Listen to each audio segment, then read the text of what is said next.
Hello, family and friends. Greetings to you from Shanghai, China. This is Matthew, and today is July 3rd, 2021. It's been almost a year since I've put out a video on my channel, and now that we teachers are finally on summer vacation, it's high time to start rebooting my channel.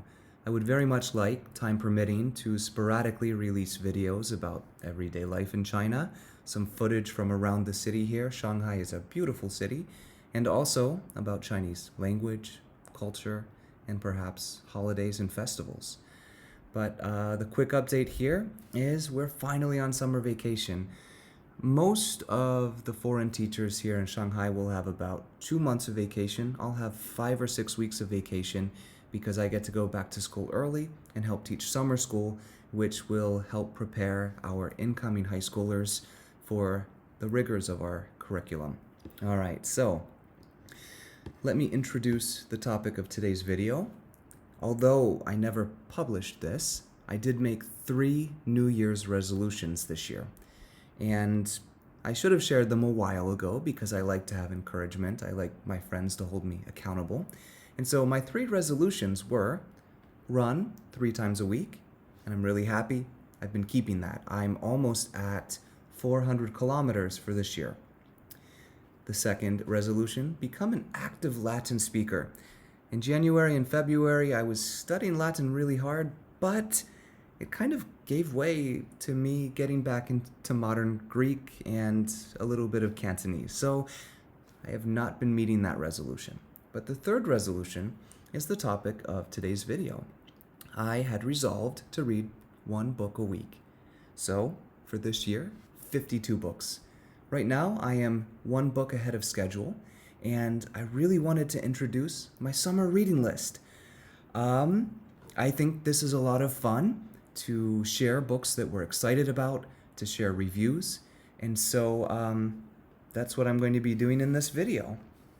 I'm going to be spending the next 6 weeks at my girlfriend's house here, and so I have physically brought all of the books with me that I plan to read. All right, so here they go. I've divided my summer reading list into 3 categories. Books to read for fun, or pleasure books.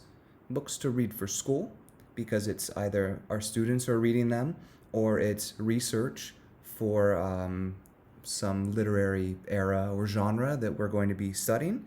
And then finally, the third category of books is pedagogical books, or books for self-improvement. Let's start with the fun ones.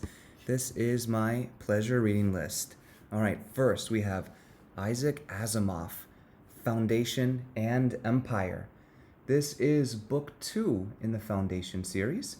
This morning, I finished reading book 1, and it blew my mind.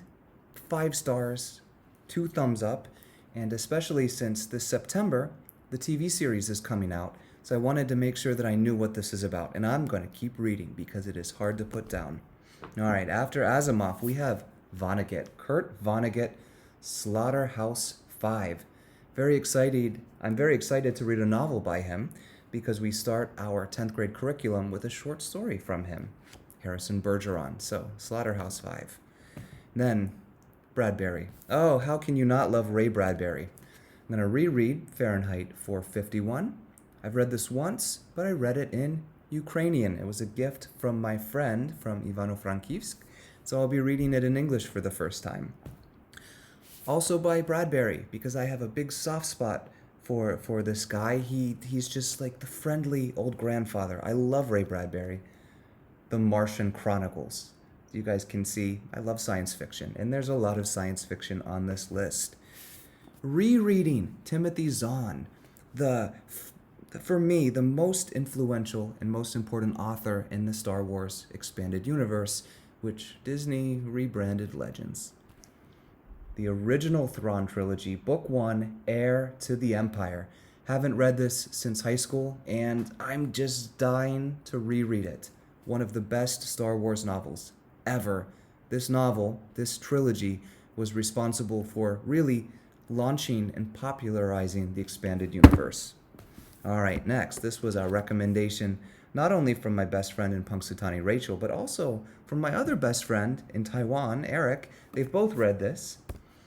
Earthsea, A Wizard of Earthsea, Ursula K. Le Guin. So excited to read a little bit of fantasy. Science fiction and fantasy is my main reading diet. Then here, my supervisor recommended this. It's a Russian dystopian book called Мы in Russian by Yevgeny Zamyatin. This is the book that inspired 1984. This book was banned in the Soviet Union for 60 years. Of course, I want to read this. And then finally on the pleasure book list, I've got my favorite Argentine short story author, Julio Cortázar. I'm trying to read one short story a week from his collection of short stories, Bestiario. And it's really, really enjoyable so far. All right, let's transition to the list of books that I'm reading for school. All right, John Steinbeck, Of Mice and Men. This is the book that our 9th graders who are going into 10th grade read over the summer. I am, of course, rereading this. This will be the 3rd or the 4th time that I've read Of Mice and Men. There's something new each time. All right, then it's time for me to expose myself to Arthur Miller. I've got Death of a Salesman, and I've got Arthur Miller's famous play, The Crucible. And in the same historical era, I have Nathaniel Hawthorne, The Scarlet Letter. The 10th graders going into 11th grade used to read this as their summer homework. Now it's Arthur Miller's play. And, when I read this in high school, I did not enjoy it. So I want to give Hawthorne a second chance and see how much my literary taste has changed since becoming a literature teacher. All right. The Joy Luck Club, Amy Tan. I will be rereading this, read this for the first time last summer. Our 9th graders going into 10th grade read this. So looking forward to rereading that. And this is a beautiful new edition with the blue Qi Pao, very attractive cover. And then finally, how could I not have Shakespeare on my reading list? In 9th grade, I teach Romeo and Juliet. In 10th grade, I teach Julius Caesar. And so I wanted to read something that we don't teach, and that is Othello. So actually, the honor students read Othello, but I don't teach the honor students in high school. All right. Finally, we've got the reading list of the pedagogical books or books for self-improvement. All right, so let me do the language books first. So this is just a phrase book. I've actually been studying Cantonese casually for about the past 2 months. I am 12 lessons into Pimsleur's Cantonese course, and I've really been enjoying it. I've got friends from Hong Kong, I've got friends from Guangzhou, and, Cantonese is more commonly encountered than Mandarin in many overseas Chinese communities, and I want to be able to understand more. So I have this Essential Cantonese. It's a phrase book and dictionary to help me work through the audio course. And then I am in Shanghai, and Shanghainese, if you ask me, it's not a dialect, it's a language. And my girlfriend and her family, well, many of them speak Shanghainese. So here I've got 小学生学说上海话. So the young student learns how to speak Shanghainese. And so hopefully I will be working through this, a couple of chapters of this with my girlfriend. And last but not least, I'm a little embarrassed to, well, not last and not least, How to Read Literature Like a Professor by Thomas C. Foster.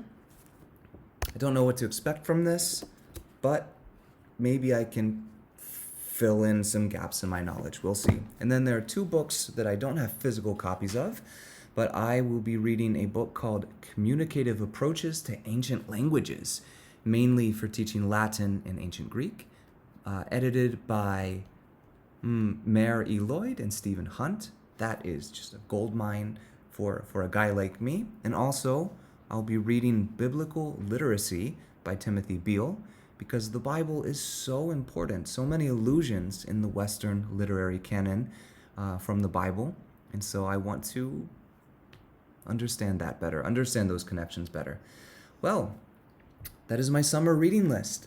What about you? Please leave a comment below.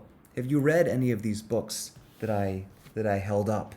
Do you have an opinion about any of these books that I held up? Did you love them? Did you hate them? What about you? What are the top 3 books on your summer reading list? Do you have a summer reading list? Well, that's about all from me today, and from Shanghai, China to wherever you are, sending you my best wishes, and I'll see you the next time. Bye-bye.